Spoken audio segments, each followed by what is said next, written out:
handsome faces that I hope they remember me with the gray hair. My name is Sandy Burkett Yagella.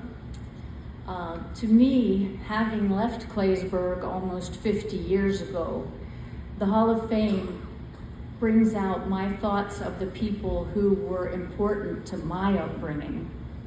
For that reason, a few years ago, I nominated, as I always called them, Sam and Lil. Sam and Lillian Klevans. A lot of you knew their store. A lot of us got our school shoes there. A lot of us got our kids there. A lot of you gentlemen probably got your first suits there.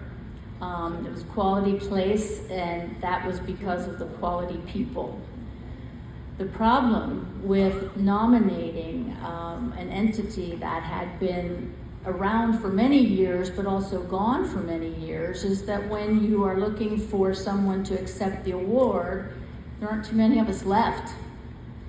And I kind of scattered my brain when Mariah contacted me about the award being given to the Klevans family. I thought, wow, who can get up there?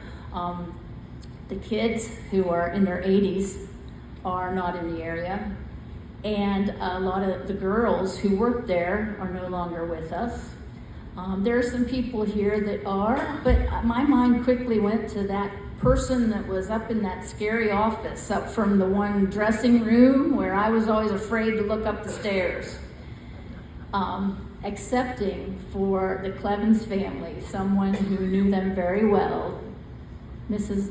Dolores Ickes Helsel.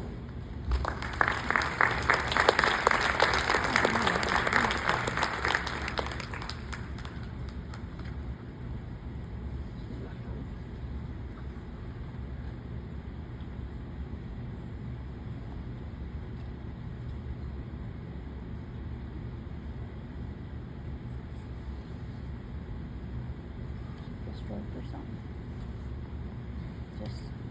Just probably.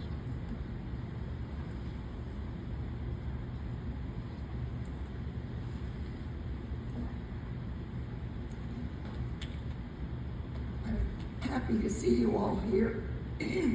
Excuse me, but this frog will not go away. When I was asked to talk about Klevans' store, it brought back a lot of memories. I grew up in Helsel, moved to Claysburg, so I graduated from Claysburg High School, and didn't know where I was going to ever get a job, and found out that Klevans needed a secretary as Marilyn Blazevich was leaving, so right out of high school, I started to work at Klevans. Now in the 30s and 40s, which seems like ancient history to these kids, Claysburg was a really busy, flourishing town. The brickyard was booming, and the town was full of stores and businesses all up and down Bedford Street. And it's sad to see now none are left.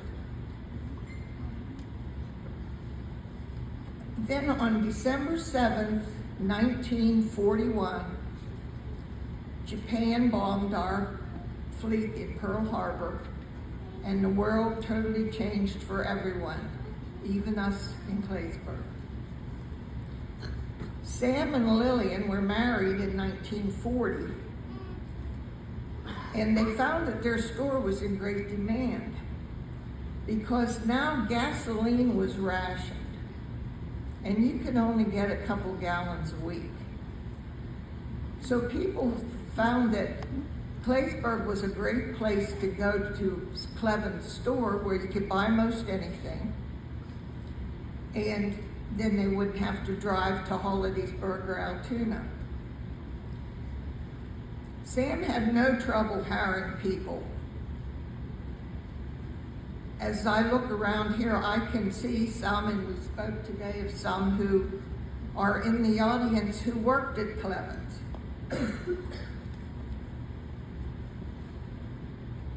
People of a certain age that are here today will remember Lona Dively, and she and her mother lived above the 5 and 10.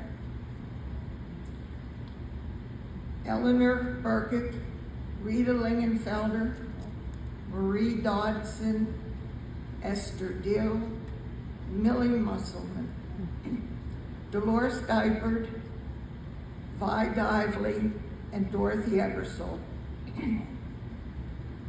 And if you were around, you would remember little Pete Burkett, who always ran errands and went up and down those dark stairs many times in a day. But you had to know Pete.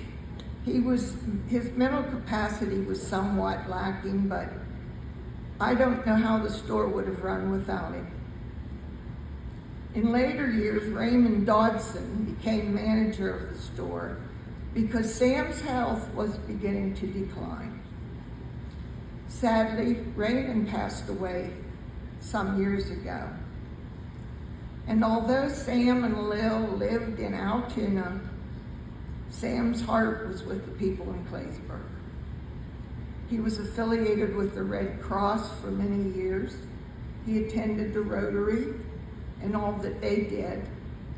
And many people looked to him if there was a need in the community, and he was always willing to offer his support. Sam and Lil had 2 children, Judy and Larry. Judy headed for the bright lights of New York and lived there and still lives there with her husband. Larry entered the pharmaceutical trade and in New Jersey. And sadly, Larry passed away in 2022, leaving his wife, Carol. Sam's mother was in Claysburg until her death. The thing I remember is she would call down to the store for one of the girls to take her down to a Catfish Ridge to get water from a spring. And she had to have water a couple times a week. As we know, along with the full-time staff, many people in Claysburg work part-time. A lot of them are still living here in Claysburg. The high school boys worked with the stock and other jobs afternoons and weekends while they were still attending class. Sam's brother Bill managed a store in Roaring Spring, but Bill passed away in 1975. There was a ladies' store named the Fashion Shop in Roaring Spring, but it closed in 1972. There was always a need for merchandise to be shared between Claysburg and Roaring Spring stores. And different people ran back and forth to take from one store to bring to the other. One of those employees was Arthur Miller from Roaring Spring. He was in and out of the store in Claysburg a lot of times. He just passed away a couple of months ago at the age of 90. As I said, I went to work there right out of high school, and I worked there until 1960. And then Kay Leitner became the bookkeeper. And when she found employment elsewhere, I went back to the Klevans, and I was there until it was closing. We knew that the store was not going to be lasting long in those early years of the 70s. But it was such a large part of Claysburg history, and there are so many good memories from that time.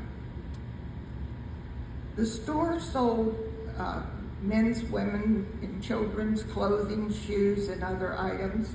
There was also a Ben Franklin 5 and 10. And you kids, a 5 and 10 was a little bit of everything. School supplies, candy, kitchen supplies, cleaning products, just about anything you could find in a big store today. Then there was Christmas. Back in those days, you did not see anything about Christmas till the day after Thanksgiving. And I remember Lona Dively coming upstairs in July to order the products that we wanted to sell for Christmas. And it was hot in that upstairs. I had an air conditioner, but the rest of the upstairs was so hot. And she would sit there and order Christmas merchandise. Then on the day after Thanksgiving, everything was hectic, trying to get everything decorated and all the products being brought out for Christmas sales. And we always had a visitor from the North Pole. He came a couple weekends before the holiday, and the kids were always anxious to sit on his knee and whisper in his ear those special things they wanted for Christmas. And Santa always gave them a popcorn ball. Always a popcorn ball. Christmas Eve came, and we took our traditional trek up the street to Bill and Suey Burkett's establishment for Bill's famous hamburgers, cooked in a big fry pan with water. And they were the best hamburgers you ever had. The big attraction was the Christmas Club, where customers came in, paid $2 a week for 50 weeks, and then when they came in at around Christmas, they had a $100 balance to spend on all those specials, gifts and presents for the family. I remember men came in and got advice from the clerks of what to buy for their wife, and it was wrapped up in Christmas paper, ready to go. But always on Christmas Eve, some men would come in frantically asking, what can I get my wife 5 minutes before the store closed?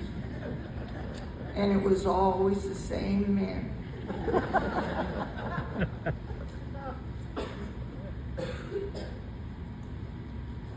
Most everyone in town had an account at Claysburg, Klevans store, where they would come in and charge things and pay on them as they could.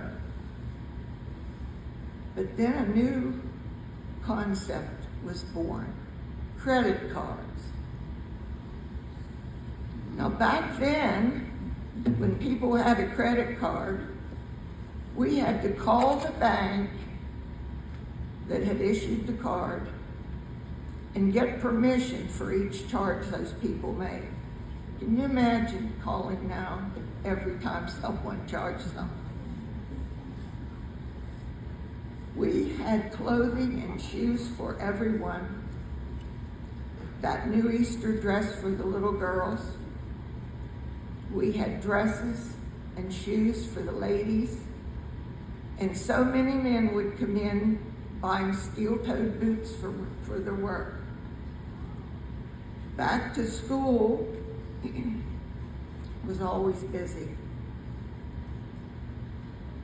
The children would come in with their parents and buy all the school supplies and a new book bag. They did not have backpacks then. Another thing that's interesting was the white gym suits that the girls had to wear, and they bought them in Klevans store. And you did not get to take gym if you did not have that white suit to wear. For proms and weddings, the boys came in to find a tuxedo, and Sam ordered them from a place in Johnstown, and then they would come to the store to pick them up. The store was so vital to Claysburg, and Sam was so interested and happy with the people. He greeted everyone as they came in the store. But then in the 70s, Sam became very sick and was experiencing times when he could no longer make the trek from Altoona to Claysburg. And finally, it was just too much of a struggle, and he faced selling that store that had been his for so many years. It was with a sense of great loss to the community when the store was finally sold. But the new proprietor was just not the type of person to run a store in Claysburg, in a small town.